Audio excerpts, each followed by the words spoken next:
believe we are live now. We still got our countdown going, but I believe we are live now. Welcome to another one of our Courage sessions as part of the Texas Health Education Service. This is a weird application cycle, and so we are here to help you interpret and walk you through some of the changing guidelines, updates that have been happening, and addressing any questions that you have, not just for this entry year, but for any future application cycle. So with me today, as always, is Dr. Beck. Hello, good afternoon. Could you introduce yourself to those who are maybe tuning in for the first time? Sure.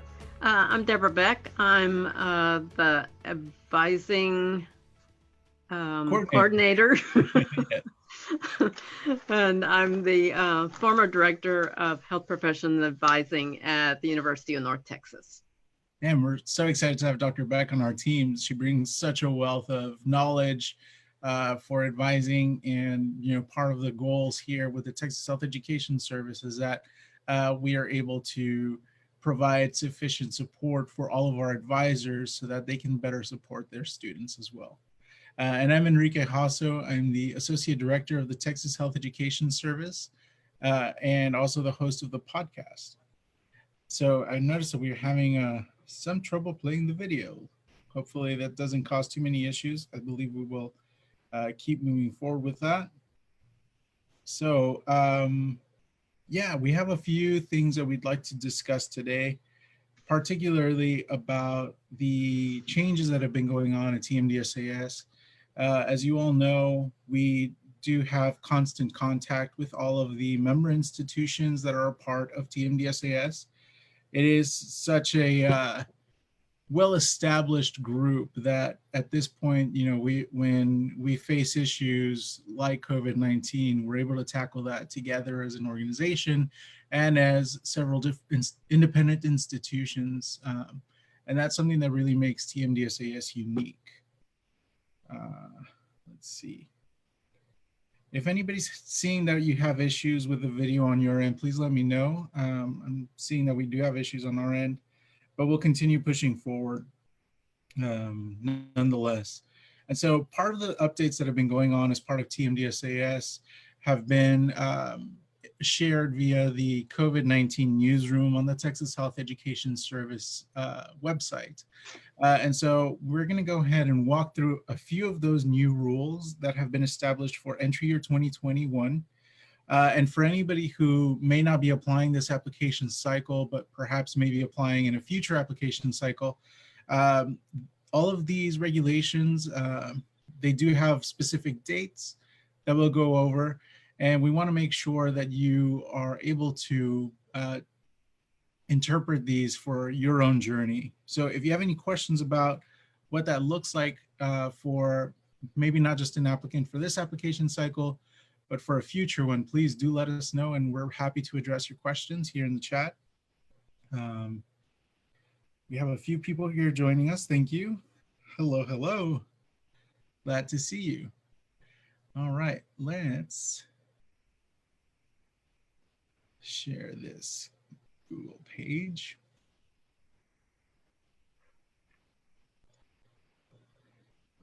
All right, it's asking me for all of these security settings to go through the computer. All right. But yeah, we're really excited to have address any questions that you all have about this application cycle.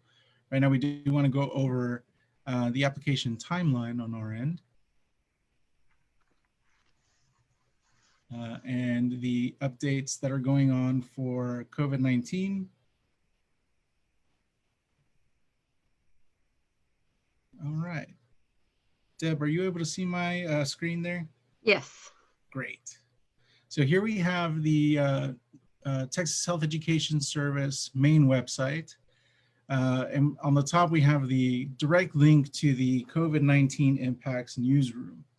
And so in this newsroom, we've been updating it regularly based off of feedback that we get from our member institutions and any changes that have been going on following these meetings. And so when we scroll down here, first we have any impacts that are affect all of the TMDSAS member institutions.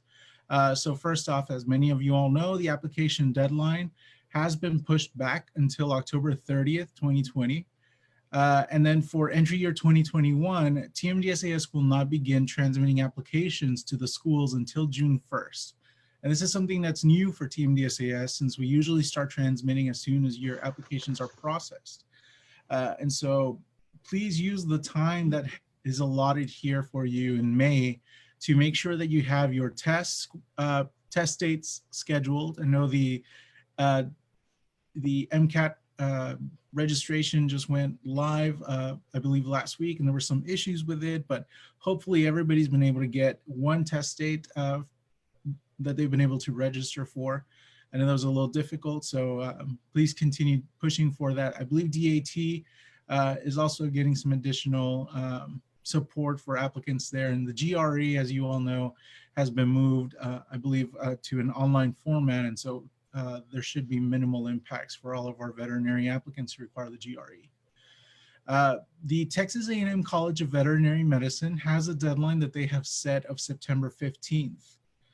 So if you are a veterinary applicant and you want to get your application in for Texas A&M, make sure you abide by that deadline. Now, starting next year, we are also expecting to have the Texas Tech University College of Veterinary Medicine joining us as well here at TMDSAS. So that will make for 2 veterinary schools in Texas, and they will both be a part of TMDSAS. We're very excited for that.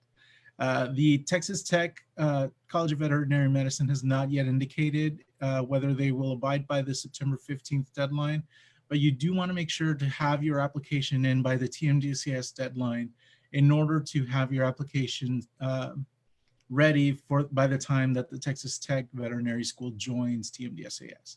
We're expecting it to happen in the fall, but right now with how things are changing and things are getting delayed, we just want to make sure that you make sufficient time to get your application in for all of our veterinary applicants who are interested in the Texas Tech School, the newest school in Texas for veterinary medicine. The deadline for test scores and letters of evaluation will be extended until November 13th. That is 2 weeks after the application deadline. For our transcripts, which is the other supporting document that you submit after you apply to TMDSAS, those will not be submitted until they are prompted to be sent in by TMDSAS. This is something that's new for this application cycle. So if you do submit your transcripts without them being prompted by TMDSAS, that could cause a delay in your application. So please wait until TMDSAS asks for those transcripts. That will likely be this fall. It won't take place until then. And also don't forget that you can submit your TMDSAS application without having your test scores, without having your letters in. So please take advantage of that, get your applications in, and allow the maximum amount of time for the schools to take a look at those. Again, this is a weird year, but we want to make sure that you have the best experience in getting through to the schools. Walking through the application timeline for EY2021, we see that we are past the application opening on May 1st. June 1st, we have our first applications that will be transmitted to the schools. And then we'll continue through the summer working with everybody who is submitting their TMDSAS application. Our early decision program deadline is currently still August 1st, although the schools are exploring to see if there are any updates on that. If there are, we will update you on the newsroom. For September 15th, early decision program results are announced. And again, that's also the deadline for the Texas A&M College of Veterinary Medicine. On October 15th, the medical schools will begin extending offers of acceptance to our out-of-state students. And also that's the date that the medical schools can begin extending pre-match offers to all of our Texas resident medical applicants. The deadline for the application for dental and medical applicants is October 30th at 5 p.m. Central Time.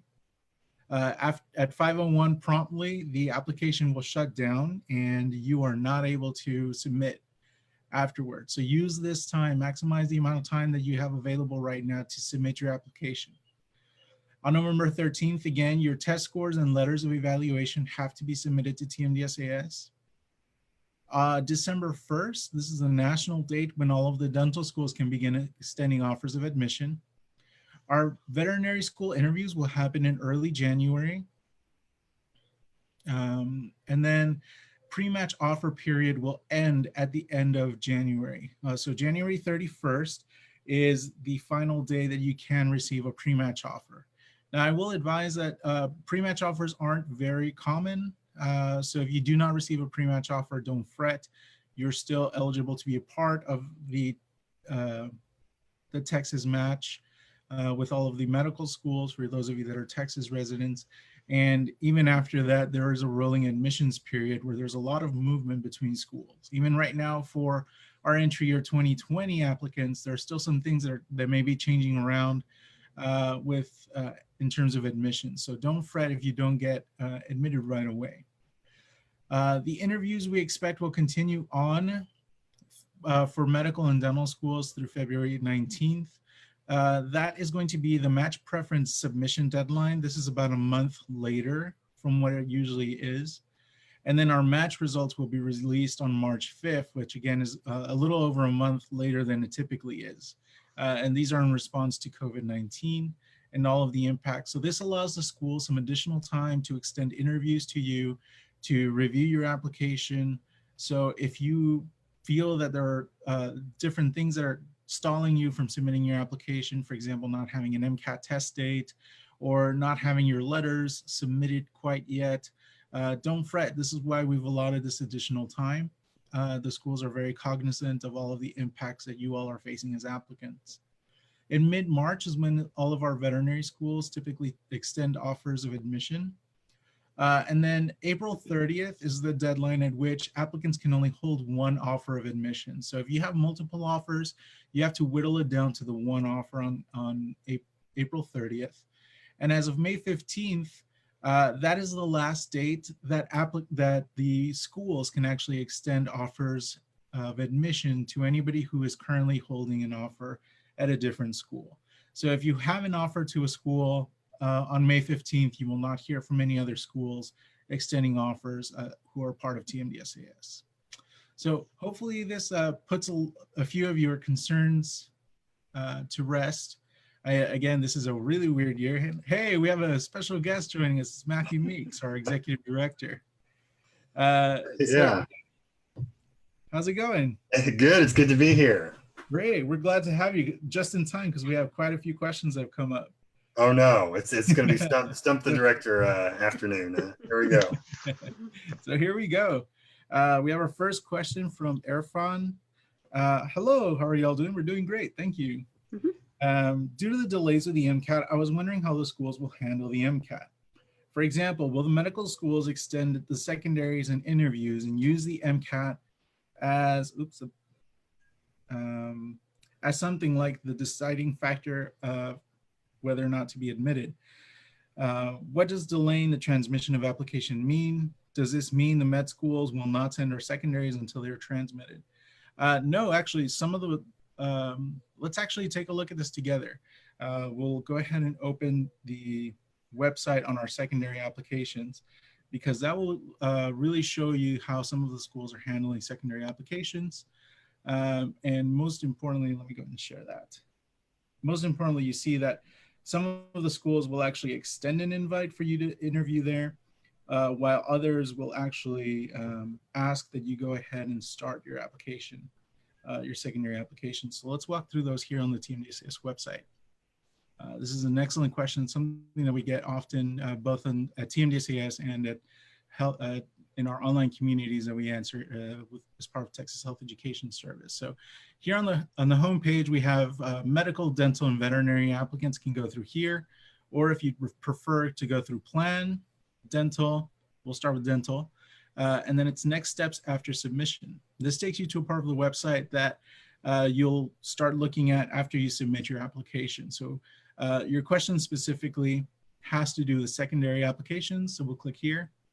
And we see that the Texas A&M University College of Dentistry is requiring a secondary application.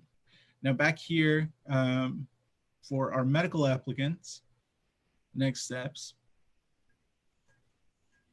And then let's see, completing secondary applications and Casper.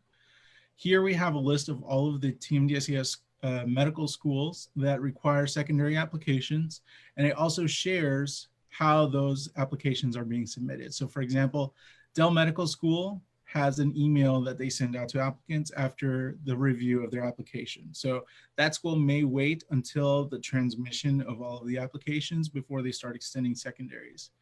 Another example here is Texas A&M. You actually have to go ahead and start your secondary application immediately after submitting your application through TMDSAS and having it transmitted to them. So depending on the school, some of them ask you to go ahead and start your secondary application, and others will actually send you an email that will indicate that you'll go ahead and go and start your secondary application with them. For veterinary schools, I forgot to mention them. We'll do the same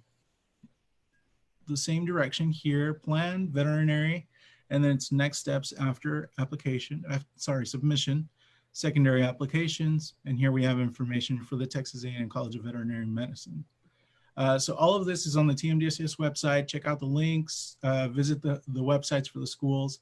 And in our newsroom, we've also asked the schools to chime in on how the secondary applications may be affected by COVID-19. We do have a couple of responses from some of the schools in there. All right, so I believe there was a second part to that question that you'd asked.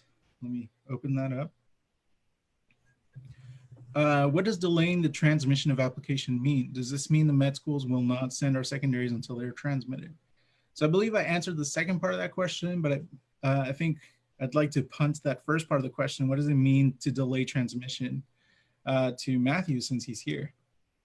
Yeah, so that's something that the schools proposed as a way to sort of, we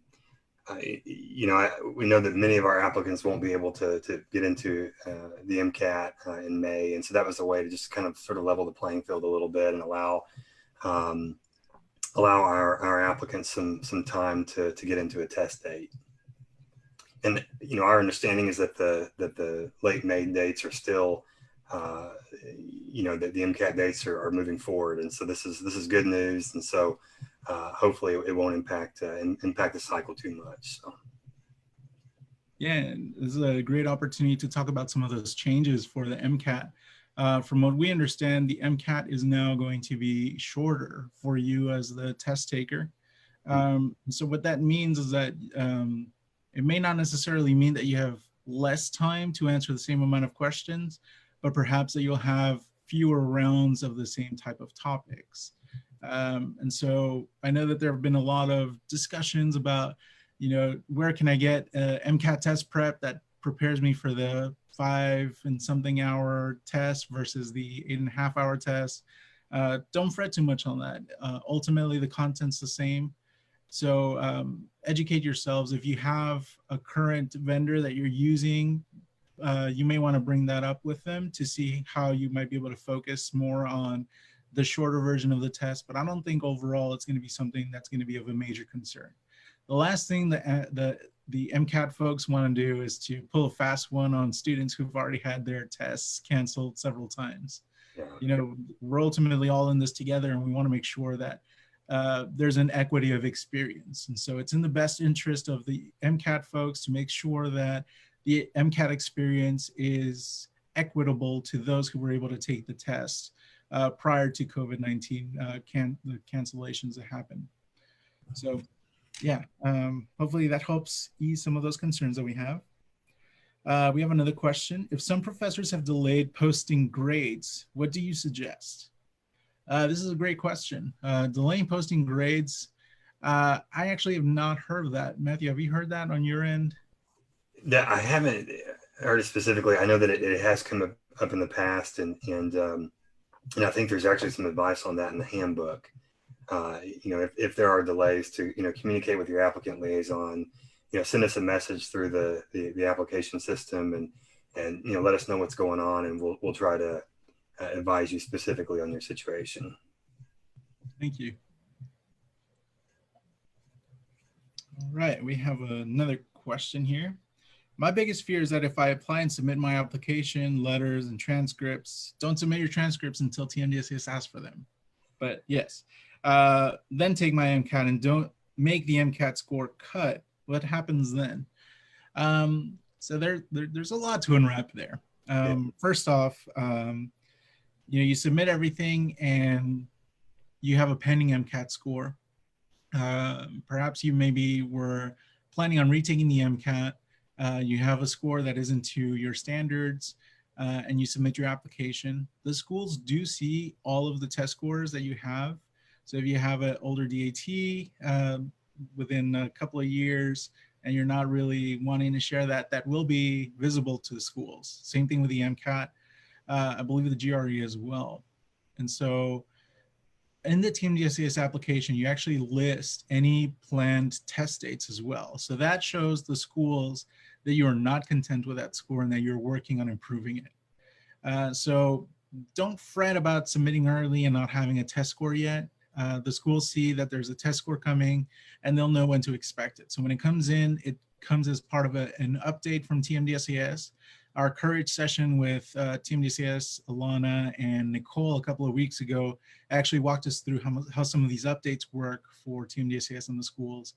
And so, just be ready for that and know that the schools are not going to disadvantage you for having a pending test score, especially this cycle because there have been so many impacts and delays. If your test score isn't, if your new test score isn't up to snuff to what you wanted it to be at, just know that the schools are using holistic review. They're not going to deny your application based off of one single factor like the MCAT or something else. They'll always look for an opportunity for you to show that you are academically capable, that your non-academic aspects of your application are up to snuff with the rest of the applicant pool. They'll always find or look for a way to balance that. And that's the whole purpose of holistic review. Perhaps an MCAT, perhaps your MCAT isn't where you want it to be because you wanted a 528 and it's a 510. That's actually pretty good and competitive in terms of what the rest of the applicant pool does and actually in terms of what the matriculant pool performs at. If you're curious about what these statistics look like, take a look at our statistics page on the TMDSAS website. And we actually have a graph that shows all of the MCAT scores laid out for applicants and matriculants and all of the GPAs. And so you're able to see that somebody that had a 4.0 GPA maybe didn't have a stellar MCAT score, but they still got in. And the same thing for DAT. We did the exact same layout for two sections of the DAT that tend to be looked at a little bit closer, and we did the same analysis. And so that shows you essentially what the range of MCAT scores are going to look like and what the GPA looks like in comparison. So again, the schools are not looking for the one gotcha moment. It's like, you didn't get the MCAT that you needed, so we're going to reject you on that basis. They have to have a very methodical process to go through that. Dr. Beck, do you have anything to share on maybe improving a test score the second time around? Definitely do a lot of practice exams. So I think there's some data on that by some of the test prep companies, and maybe even TMDSAS has some that you need to take 8 to 10 practice exams. Don't just take the exams and go on to the next one. Go back over it and determine where your weak points are and then attack those points. Yeah. And that way you can raise your score, hopefully. And also, I think Enrique probably, I think one of those questions was about the transcripts.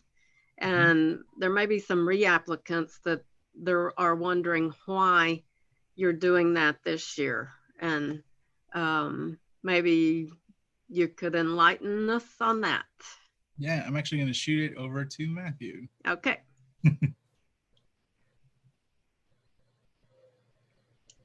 He muted his mic so we wouldn't have to answer. Yeah, that's that. We're talking about the transcript, the submission of transcripts. Right. Mm-hmm. Yeah. So, this year we it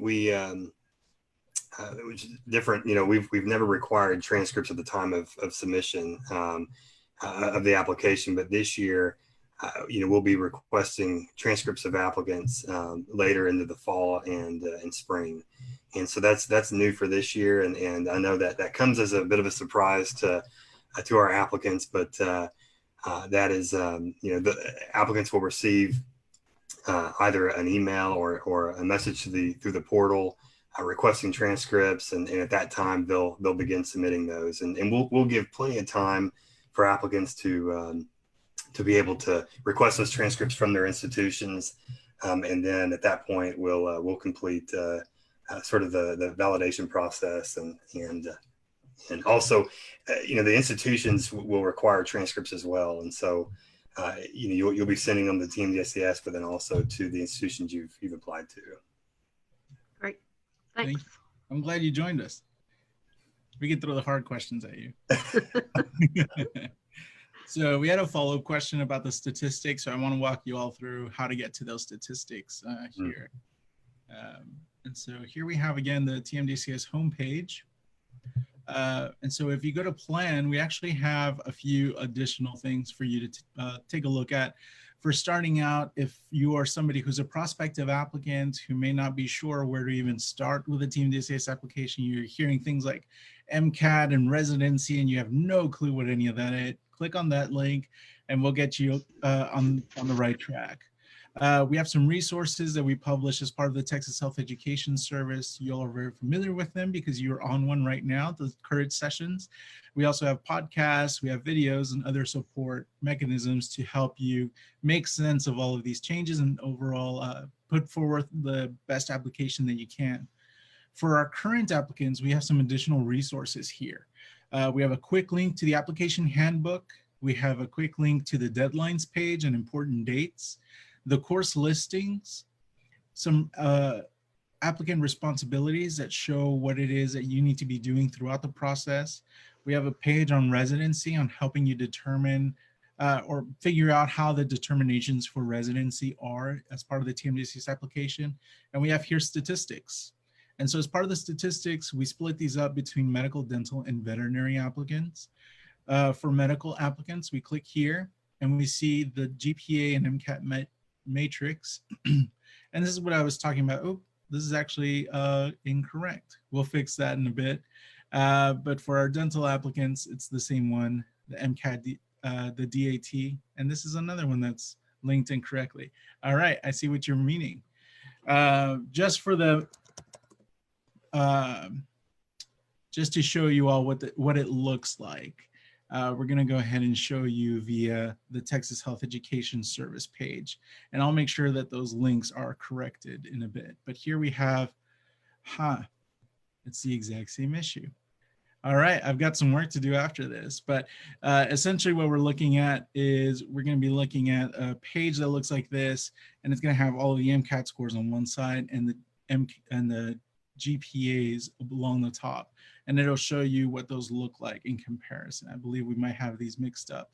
Yes, this is exactly what I was looking for. We just have them mislabeled on here, but here we have the MCAT scores here on the left, and we have our GPAs along the top, and you see the frequency. It's a heat map, so it shows you how many applicants had a 4.0 and had these higher MCAT scores. And so you see that people were admitted with MCAT scores that could go pretty low by overall standards. I'm sorry, these are applicants. And then over here you see that nobody with 497 to 501, nobody was admitted with a MCAT score below a 497, which is the overall mean for all test takers. And then we have the exact same information available for dental. I apologize for those links being a little wonky, but we'll go back and fix those so you're able to access them. But that is some information that is available on our websites. And I think it's really helpful, especially for you who are thinking of applying in the future and are still trying to figure out, what your targets are going to be. You're maybe looking at the MSARs and trying to figure out what your target should be. This is definitely the place to check out some of that. And we make sure to provide statistics for every application cycle, and you'll see 10-year trends as well. So you can see what that looks like over time. All right, So speaking of MSAR, Dr. Beck, you were going through the MSAR yesterday and you wanted to make some notes for our applicants as well. Right. The medical school admission requirements, that's part of the AAMC, the Association of American Medical Colleges website. And I don't know if some of you know about that website or not, but the medical school admission requirements has all of the allopathic listings of medical schools in the United States and Canada. And it gives a lot of statistical data in there. I believe they are allowing people to look at some part of that without a subscription, and the subscription's about, I think, $35 for a year's worth of information. But I did notice that some of the deadline dates for some of the Texas schools are incorrect. So I know that the Texas medical schools will be updating those. And do pay attention to the TMDSAS deadlines. Those are correct. So be aware that there may be a discrepancy in the MSAR. And it's still a good resource, but they have all of the medical schools in the United States. So I'm sure they're relying on the medical schools to make sure their information is updated and correct. So yeah, I think the discrepancy you're referring to had to do with the application deadline, since yes, that recently changed. That's correct. Yeah. So several of those have an earlier deadline, which wouldn't hurt anybody, but just to make sure that you know that there's some different dates on that. Mm-hmm. Thank you. Mm-hmm. All right, so it looks like we are caught up with all the questions that have come in so far into our chat here. But again, if you have any questions about anything of the process, especially right now that we have our executive director here, that we can toss all of your difficult questions I'm to. the director. That's the name of the game right now. Yeah. I'm waiting for members of the team to get on there and start asking me questions. Oh, surely they're creating. I know they're watching. So. Yeah, they're ready. Yeah. All right. So we have a new question that came up. May I ask, what is the official deadline? So we went through some of the deadlines right now in the timeline. The official deadline for medical and dental applicants is October 30th. For veterinary applicants, the application deadline set by the Texas A&M College of Veterinary Medicine is September 15th. And again, we do have the Texas Tech College of Veterinary Medicine joining us in the fall. We're not quite sure yet on what their deadline is going to be, but you definitely want to get your application in by the deadline in order to be considered for that school. Matthew, would you happen to have any updates on when we might expect that school to join? The veterinary school? Yes. Yes, so the veterinary school, we're the anticipated date right now is sometime the end of August. And so there's quite a bit involved in that, but hopefully between the third week of August and the second week of September, we'll be welcoming the new Texas Tech Veterinary School. Thank you. And at that time, applicants will be notified and prompted to include the veterinary school as in their list of selected schools. So, right. Yeah. Awesome. So we have a new question that came in here in the chat. This may not be COVID related. That's fine. We're here to address all questions. I was wondering, how do the schools evaluate someone with a grad school GPA alongside undergraduate one in the overall statistics scheme? So that's a great question. The statistics that we provide on that page are overall GPAs. And so that will take into account every single course that you have taken since you graduated from high school and you started any higher education, all the way up through maybe even a grad program that you may have been a part of, a doctoral program. Any GPA will be considered in that. What TMDSAS does, and part of the reason why processing can take a while, is that they actually code all of your classes and make sure that all the classes that you coded in the application are correct. Yeah. Because the GPA is calculated in a number of ways. Mm-hmm. You have your undergraduate GPA, graduate GPA, post-bac GPA. You have BCPM GPA, which is your biology, chemistry, physics, and math courses. And then you have those split up again, you know, undergrad BCPM, grad BCPM, non-science BCPA or non-science GPA, science GPA. And then you have all of those broken out by semester or by application year. Yeah. You have them split up by course type and how they fulfill the prerequisites. So for example, all of your biology classes may be calculated into a new GPA. It's dizzying how many different ways your GPA is calculated. And Yeah. the reason why it's calculated in so many different ways is because it allows the schools to be able to take a quick glimpse into how your GPA has progressed over time. So for example, the GPAs that are split up based off of semesters will show the schools what your trend is. So if you came in and you maybe didn't start so well your freshman year, and then you slowly got better and better, and once you've gone through your senior year, you know, you're totally nailing that genetics class, and your GPA is a 4.0, that shows that you are academically ready to handle the rigors of professional school. Yeah. But if you came in and you had, you know, 4.0, 120 hours of dual credit classes, and you just didn't do very well once you started taking classes in college, and you're really leaning on that dual credit GPA to prop you up, the schools will be able to see that very quickly. And so that's part of the reason why the GPAs are split up in so many different ways. If you are concerned that you're perhaps in that first pool where, you know, you haven't done so well recently and you're concerned about how the schools will look into that, that may be a topic of conversation that you might want to do on your optional essay. The optional essay on the TMDSAS application is there for you to essentially speak directly to the admissions committee and say, hey, I want you to take a quick look at this part of the application, and here's what I have to say about that. So if you are concerned about your GPA perhaps over time, know that there's no way to hide that. The schools will know, particularly right away as soon as they receive your application. But you know, if it's something you want to address, then the perfect place for that might be in the optional essay. All right, another question. Once we've received secondaries, when is best time to submit them? It'll be tough to juggle studying for the MCAT and filling out secondaries. This question has Dr. Beck written all over it. I'll let you answer that. Well, both are important, definitely. The sooner that you can get your secondaries in, the better for you. So I would say carve out some time to work on your secondaries. They can be long and usually involve additional essays.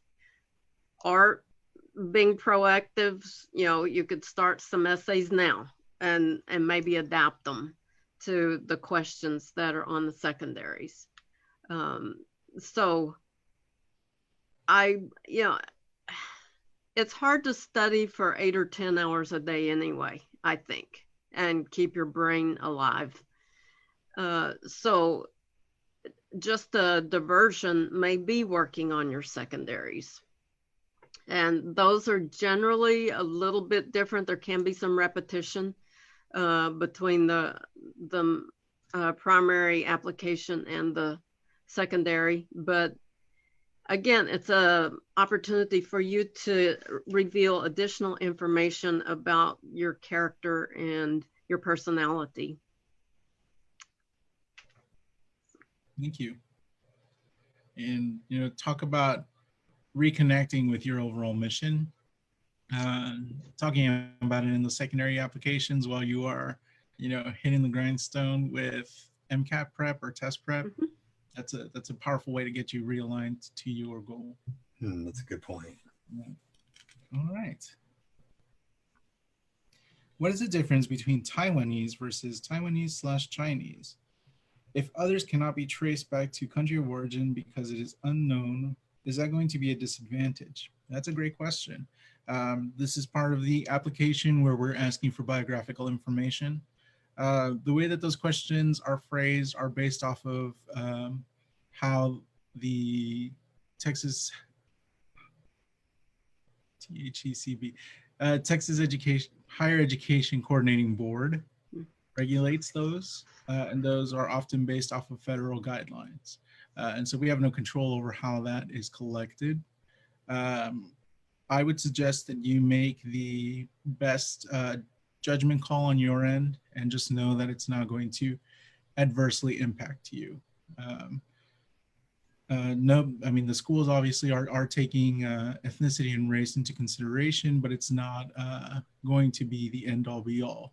So if you are not able to trace back your origin as the options are listed in the application, just do the best that you can and know that your application is going to speak for you. All right.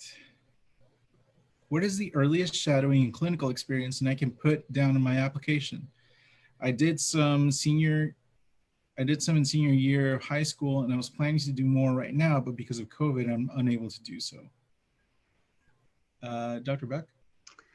Yeah, well, for the vet students, pre-vets, you can include high school information on your application, but that's not true for the pre-meds and pre-dents. You have to start right after graduation from high school. So and I'm assuming from your question that you don't have any experience between that time, maybe. So then it can be difficult, especially for pre-dental students, because you need a letter from a dentist. Mm-hmm. That's a requirement by the dental schools. So that can put you in a difficult position if you don't have that. I told my students there are ways to relay that information to the medical schools or dental or vet. You haven't said which you are, but like including in your personal essay something that happened during your shadowing experience that may have inspired you to be a doctor, a dentist, or a vet. Well, the vet you can include, but doctor or dentist. And so there would still be a way for you to get that information across, that you didn't just wake up this morning and decide you wanted to be a doctor. Right. That maybe you had an internship in high school and in a magnet high school or something like that. Even though you're not allowed to put that in the activities section or internships or something like that. That's why the essays are so wonderful, that you can reveal information in that you want people to know about you. And there's not really any restrictions. Yeah. Mm-hmm. Thank you. All right, so we are pulling a question from in our newsroom for COVID-19. We've included a form that you can fill out, and we go through those questions, but we're unable to answer each one of them. But what we do is we go through those and see if there are any trends on what the deans might be able to, the deans of admission for our participating schools might be able to address as a whole. And so those have really helped us with addressing your questions. But we do have some in there that, we're not able to answer right away, but we do want to use this time as well to address some of those questions. And one of which I think is really relevant for this time. It is, where should students applying through TMDSAS address COVID-19 impacts on their lives or applications? The optional TMDSAS essay, or will the question be added to a secondary application? I think this is going to be a tag team one that the three of us will have to tackle. This has definitely been a topic of conversation during our advisory committee meetings. Yeah. So perhaps we should start with you, Matthew. Well, some of our schools have added a question to the secondaries. They haven't all done that, but I think the message is, to include those experiences in your essays. I mean, this is it is more recent activity. It's more things. This has impacted the applicants most recent, but we sort of encourage them to just include it in the other the other essays in their application, particularly the I just accidentally muted myself, but also including it in the optional essay. Mm-hmm.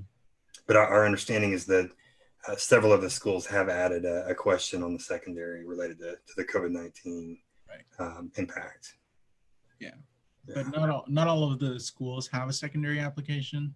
And so those schools did indicate that the optional essay might be an opportunity to discuss those, or perhaps even some additional discussion in their primary essays that they're writing on their application. Mm-hmm.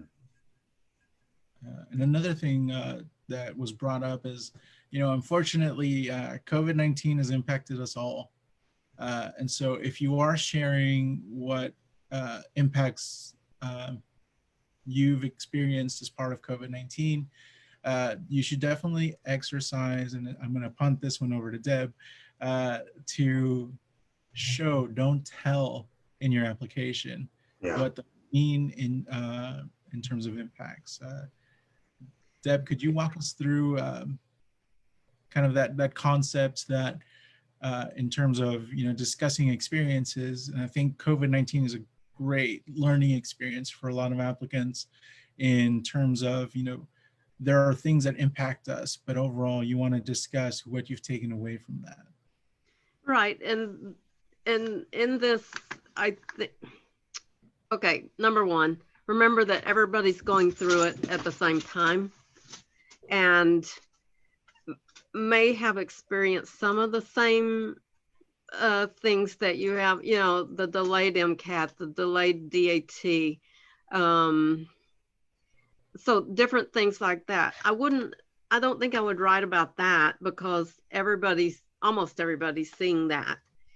But certainly maybe how your plans have changed for your volunteer experiences and how maybe you've amended those to tutor your neighbor kids via Zoom, or because they're being homeschooled right now and their parents are going crazy and don't know how to teach them, and you've been a tutor for kids before, or maybe you were a nanny before and about little kids and some of those developmental milestones that would make you very knowledgeable.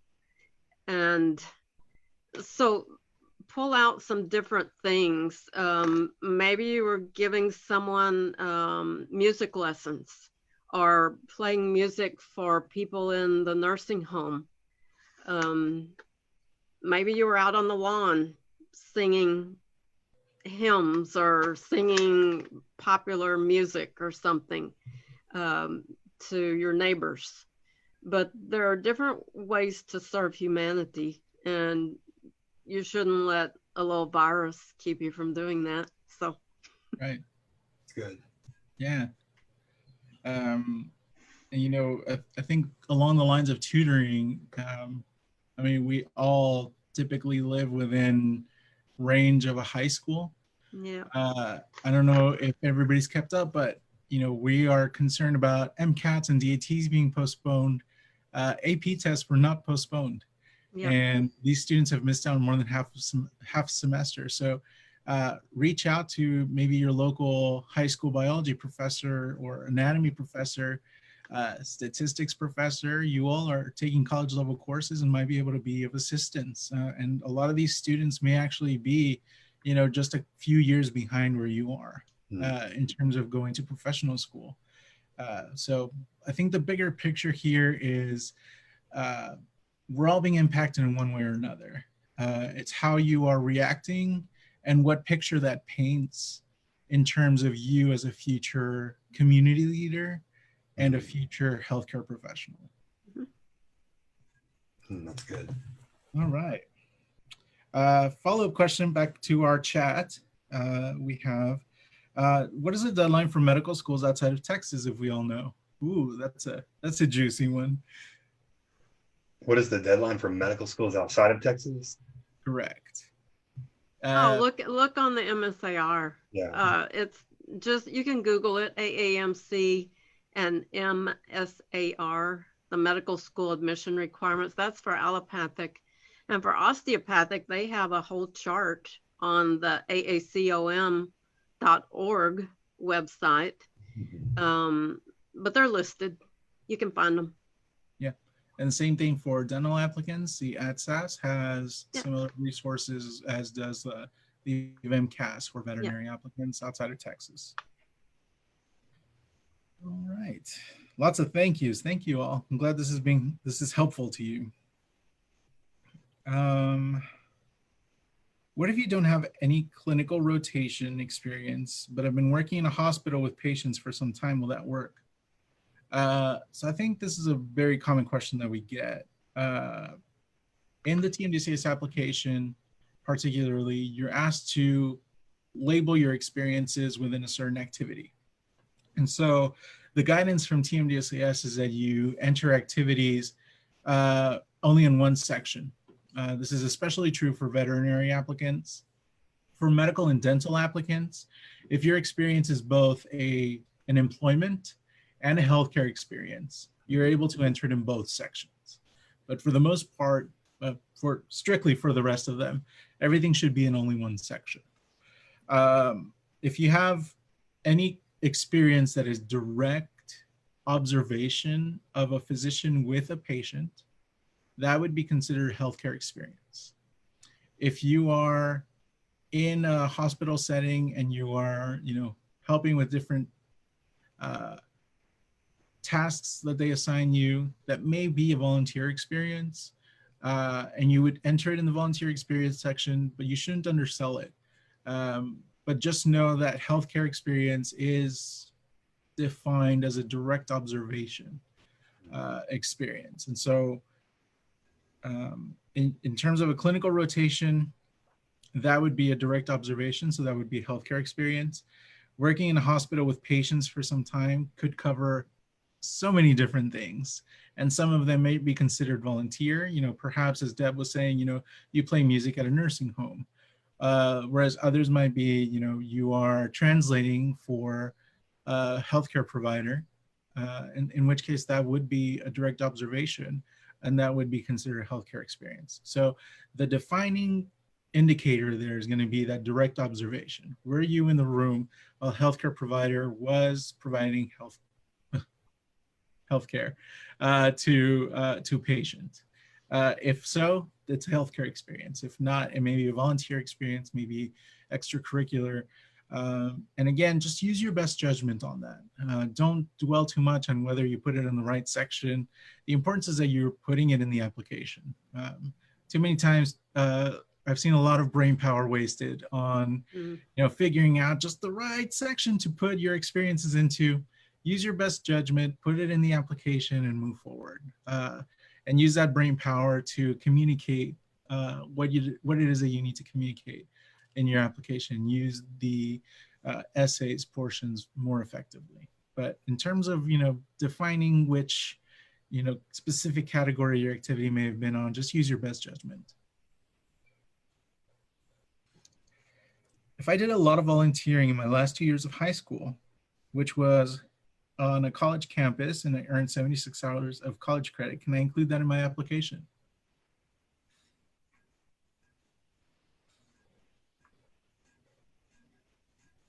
So that was college credit. It sounds like it's a dual credit scenario, and they did volunteering during the last 2 years of high school, at which point they were also technically doing college coursework. Mm-hmm. Yeah. But they hadn't graduated high school yet, right? Correct. So I think probably not. Yeah, I would use graduation from high school as the marker from to start including activities. It's great that you have that experience. Mm-hmm. And as Deb mentioned earlier, if it's something that was really meaningful, you might want to include or reference it in one of your essays or other parts of the application. But yeah, the guidelines from the schools is from the point of graduation from high school. If you are a veterinary applicant, you can include high school experiences, but I'm going to have to make the assumption that this applicant may not be. All right.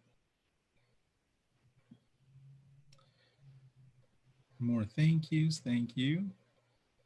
For the employment and clinical sections, how do we go about writing the description and the distribution of hours? Tricky. You do have to enter how many hours you did in a specific week, how many hours you committed per week, and you have to enter how many cumulative hours you did. I would use your best judgment, again, in your activity section. Don't overthink it, but you also want to make sure that you don't over calculate the amount of time that you committed to that activity. Yeah. It's very easy for the schools to see when you have, 800 hours in one activity and another 800 hours in another activity. And then when you do the math, there's like no time for you to have actually slept while also taking 18 hours of college credit. Yeah. It's easy for them to see that. Just use your best judgment. For the most part, when I see issues with this, it tends to be that there's a long break in those activities. Have you experienced that, Deb? Somebody who did Habitat for Humanity every July while they were in college, and they committed the entire month of July, and they want to add it as their experiences. In an event like that, I think it might be best to include it as 4 separate experiences. Yeah, I think so too. So that you say, from June 30th through August 1st, I was in Habitat for Humanity. And we did this, even if the descriptions are very similar in what you ended up doing, it might be easier for you to separate it out rather than to overcalculate the amount of time that you actually committed to that activity. I hope that helped answer that question. I know this is a very common concern. The key takeaway here is make sure that you're not overstating how many hours you actually committed to that activity. Because that's something that the schools are very sensitive to, and they will call you out if you are invited to an interview, and they'll say, hey, so how did you do all of this while also doing this? And you do not want your limited interview time to be you defending how you entered that. So just use your best judgment and use your common sense. All right. For my shadowing, do I have to include the doctor's name? I did shadowing on a medical trip overseas, and process included observing multiple doctors. You should definitely include the doctor's name. Yeah. It's a small world after all. And I think a lot of times the schools do appreciate seeing that you remember the name of the doctor and what you experienced. And I think it's overall just like an additional check, if I may, on whether you actually did that experience. But yeah, you should definitely include the name of the doctor. I know there aren't too many characters that you're allotted in the descriptions, but do include the name of the doctors that you shadowed. If there are multiple doctors, again, you may want to split those up into different activities, especially if they were part of different specialties. How many hours of volunteer work are they really looking for? Great question. There is no magic number. No.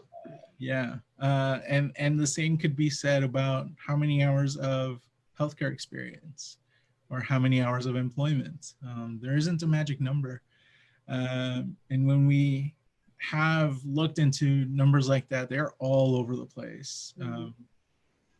We saw some that were very, very low and some that were just unattainably high, is what I'm going to say.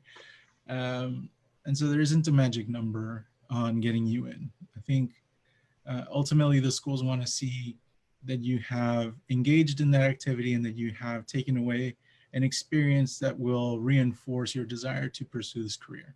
Yeah. Whatever that takes, so be it. I do think for the vets, Texas A&M vet school, they want to see a lot of hours, 700, 800 hours. Yes. That you have contact with a veterinarian. Right. I'm not sure if it's that high. Let me verify that. But okay. Yes, they do have a number that they're looking for. Thank you, Deb.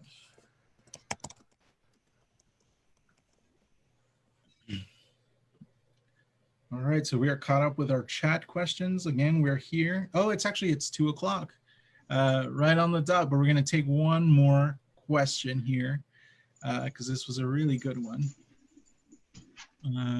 Let's see if we can find it.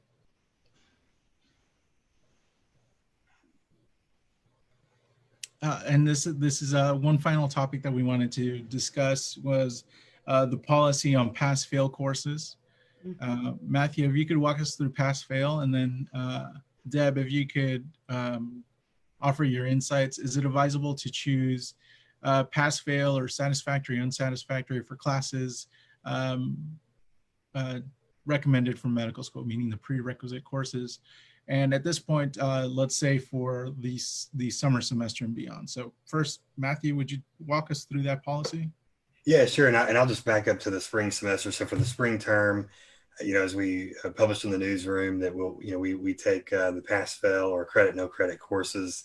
And there's no preference for a graded option, but for the summer term, we're still taking those courses, but some of our institutions do have a preference for a graded option if available. And we're, Enrique, correct me if I'm wrong, but I think we're going to add, as we sort of receive those preferences from the institution, from our institutions, we'll include those in the newsroom under the individual responses. Correct. And I think for the most part, most of the schools do prefer for the summer semester moving forward, if the graded option is available, to move forward with getting a graded option. Mm-hmm. That's right.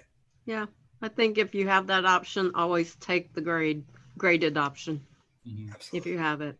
Yeah, and the exception for that, of course, is the spring 2020 semester. Right. Since that was the semester that was most affected by interruptions by COVID-19. Mm-hmm. You have well, people were going to online courses, and yeah, it was a little chaotic. A little. All right, so I'm still on the Texas A&M website looking for that magic number for our veterinary applicants, and I found it. So I'm going to go ahead and share the screen here.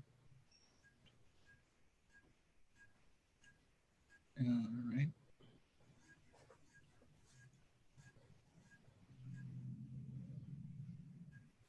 So this is the Texas A&M College of Veterinary Medicine website. And I found it via the TMDSAS website. I was able to pull that up with the the participating school section. And here they have several really helpful links on what their selection process is like, part of which has to do with veterinary experience. And they define that as hours spent working under the direct supervision of a veterinarian, whether in clinical research environment, paid or volunteer. Applicants must have 100 hours worth of veterinary experience in order to qualify for an interview. So somebody was asking for magic number. That's the magic number for veterinary applicants to Texas A&M. We don't yet have feedback on whether the Texas Tech College of Veterinary Medicine will include a similar number. And as soon as we find out, we will be sharing that information as well. All right, we did it. So another courage session, I think, is really successful here.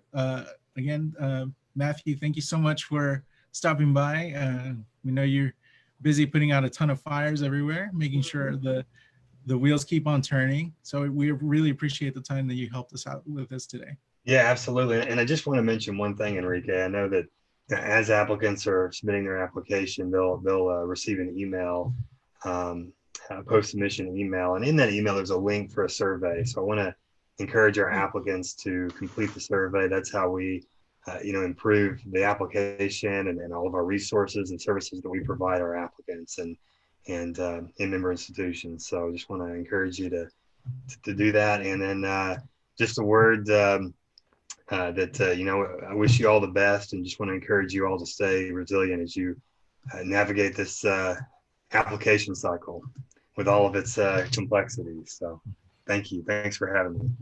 Yeah, thank you. And Deb, as always, thank you so much for joining me. Thank you. Didn't you have a quote? I did have a quote. We want to end up on a positive note. here. And then I know this is a weird, tumultuous time. We've referred to that several times. And I'm not quite sure who to attribute it to, but I've definitely seen it attributed to several folks. But either way, the words are really powerful, I believe. We cannot change the direction of the wind, but we can adjust the sails. And, really, this is the time to really prove to yourself how committed you are to this goal. Don't see this as an opportunity to step back or slow down. This is an opportunity for you to really show what you're made of. We've shared a lot of ways that the schools are really going above and beyond to make sure that the process is equitable for all applicants. And I think it's important for you all to know that as current and future applicants, that the schools are expecting you to be able to make adjustments on your end as well. Yeah. We've shared some examples on how you can do that on your end. And ultimately what you want to show is that you are still steadfast in wanting to pursue this career. If you have any questions about that, we're happy to address them in our online communities, the TMDSAS Hub or the TMDSAS Non-Traditional Students groups. We're very active on there, and you all are active on there as well. We really appreciate your feedback. Again, as Matthew said, your feedback is really what makes us great, and we do take it to heart. You saw some of the questions that we've addressed. We really appreciate all of the input that you share with us, and hope that the services that we provide are helping you stay on track. And so on behalf of everybody at the Texas Health Education Service and at TMDSAS, we wish everybody all the best of luck. And we're here if you need us. And we'll see you next week for another Courage session. Take care. Thank you.